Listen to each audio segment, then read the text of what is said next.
আমরা যখন পাহাড় কেটে বাড়ি করি, জলাশয় ভরাট করে মার্কেট বানাই, নদী দখল করে কারখানা গড়ি, তখন কি সেটা অপরাধ নয়?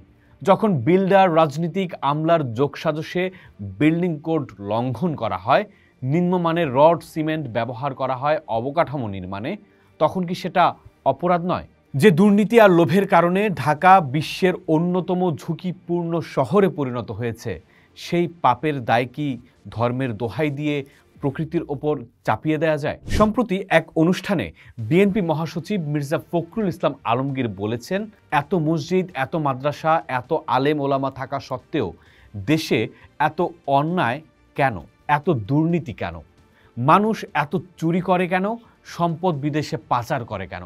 আমি বুঝতে পারি না। মাত্র 5.7 মাত্রার ভূমিকম্পে কেঁপে উঠল সারা দেশ। এই কম্পন যেন কেবল আমাদের চারপাশ কাঁপিয়ে দেয়নি, কাঁপিয়ে দিয়েছে লক্ষ লক্ষ মানুষের প্রতিদিনের জীবন, করেছে আতঙ্কিত। এক ধরনের ভয় ঘিরে ধরেছে আমাদের। ভূমিকম্পে ঢাকা, নরসিংদী, নারায়ণগঞ্জ সহ আশপাশের এলাকায় কমপক্ষে 10 জনের মৃত্যু হয়েছে, আহত হয়েছেন কয়েকশো। এর পরের দিন শনিবার আরও 3টি আফটারশক অনুভূত হয়েছে, যার উৎপত্তিস্থল নরসিংদী এবং বাড্ডায়। ফলে মানুষের মনে দানা বাঁধতে শুরু করেছে, এই ছোট ছোট কম্পন কি আরও বড় বিপর্যয়ের দিকে নিয়ে যাচ্ছে আমাদের? ইউনাইটেড স্টেটস জিওলজিক্যাল সার্ভে অনুসারে এবারের 5.7 মাত্রার ভূমিকম্পে প্রায় 1 কোটি মানুষ তীব্র কম্পন অনুভব করেছেন।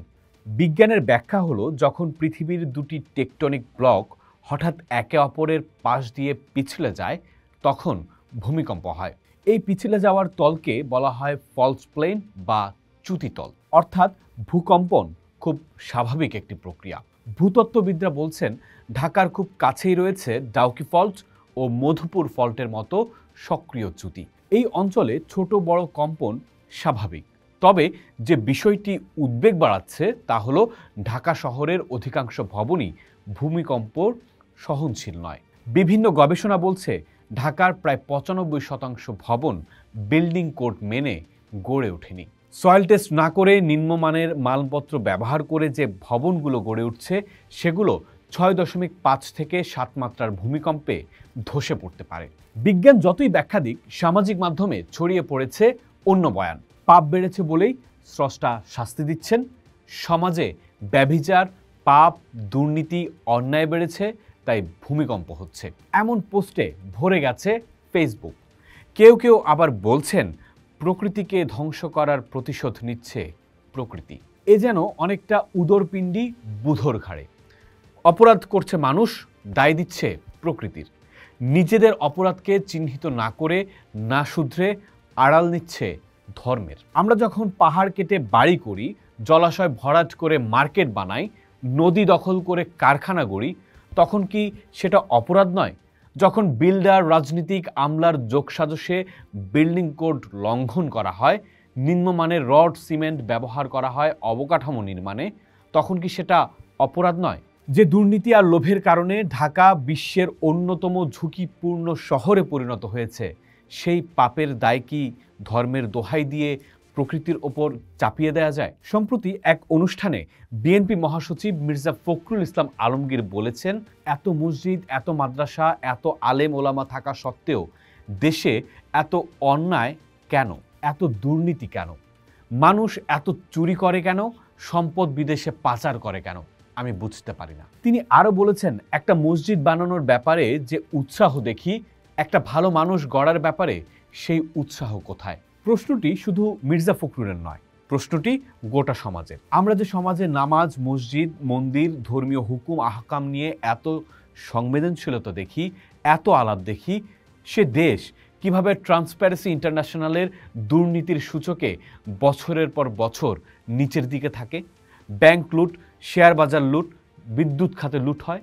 ভারতের বিখ্যাত গীতিকার, সুরকার ও চিন্তাবিদ জাভেদ আখতার দক্ষিণ এশিয়ার দেশগুলো নিয়ে বলেছিলেন, দুটি বিশ্ব মানচিত্র হাতে নিন, একটিতে চিহ্নিত করুন যেসব দেশে ধর্মের প্রভাব বেশি, ধর্মচর্চা সবচেয়ে বেশি। অন্য মানচিত্রে চিহ্নিত করুন যেখানে দুর্নীতি, অত্যাচার, নির্যাতন, অন্যায় সবচেয়ে বেশি। দেখবেন দুটি মানচিত্র প্রায় একই জায়গা দেখাচ্ছে। তিনি প্রশ্ন তুলেছিলেন, যেখানে ধর্ম মানুষকে শুদ্ধ করার কথা বলে, সেখানে এত খারাপ কেন? ধর্মের বিধান দিয়ে যদি আমরা ব্যক্তিগত চরিত্র সততা গঠনে ব্যর্থ হই, ব্যক্তি জীবনে দুর্নীতি কমাতে না পারি, তবে ধর্মীয় রাষ্ট্র কায়েম করলে দুর্নীতি কমবে কিভাবে? আমরা যদি ব্যক্তি জীবনেই স্রষ্টাকে ভয় না পাই, বিধান ভাঙি, যেখানে মনে করি তিনি আমাদের সকল কাজ দেখছেন, সেখানে রাষ্ট্র ইসলামী বা ধর্মীয় হলেই আসলে কতটা শুদ্ধ হব আমরা? ফলে আসলে অপরাধ বা নিয়ম ভাঙার সাথে যতটা না ধর্মের সম্পর্ক, তার চেয়ে গুরুত্বপূর্ণ হলো আইনের শাসন, গুড গভর্নেন্স। বাংলাদেশের রাজনীতির সমস্যা, সরকারের সমস্যা, প্রতিষ্ঠানের সমস্যা এই গুড গভর্নেন্সেই। পাকিস্তানের মতো দেশগুলোতেও ধর্মীয় শাসন ব্যবস্থা আছে, কিন্তু দুর্নীতি, নারী নির্যাতন, সংখ্যালঘু নিপীড়ন সেখানেও কম নয়, বরং অনেক ক্ষেত্রে ধর্মের নামে আরও বড় অন্যায় ঢাকা পড়ে যায় সেখানে। পাশের ভারতেও মোদির প্রবল হিন্দুত্ববাদী শাসনের জিগির চলছে, সেখানের চিত্র সেই একই দুর্নীতি, নিপীড়ন আর বৈষম্যের, আর আমাদের মতো প্রতিবেশীর প্রতি আধিপত্যমূলক।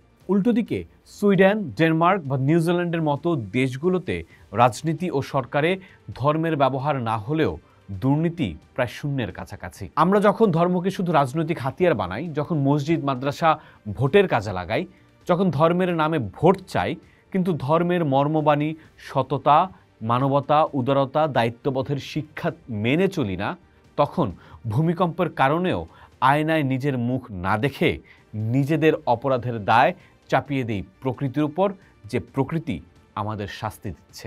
দুর্যোগ প্রাকৃতিক কারণে হয় বটে, যেমন ভূমিকম্প, কিন্তু সেটা দ্বারা বিপর্যয় ঘটতে পারে ঢাকা শহরে। সেই ঢাকা কি প্রকৃতি বানিয়েছে, না আমরা বানিয়েছি? ঢাকার মোট প্রায় 21 লাখ ভবনের 8,64,000 ভবন 6.9 মাত্রার কম্পনেও ধসে পড়তে পারে। দিনের বেলায় হলে মৃত্যু হতে পারে 2,10,000, আর রাতে হলে 3,20,000। এই ভয়ানক বিপদের শহর আমরাই বানিয়েছি। ফলে আমাদেরই দায় নিয়ে দৃষ্টিভঙ্গি বদলাতে হবে, রাজনীতি বদলাতে হবে, পরিকল্পনা বদলাতে হবে। মনে রাখতে হবে, বাংলাদেশ যে কোনো মুহূর্তেই বড় ভূমিকম্পের মুখোমুখি হতে যাচ্ছে। পোস্ট দেখুন, ভাবুন, করুন, থাকুন পোস্টের সাথেই।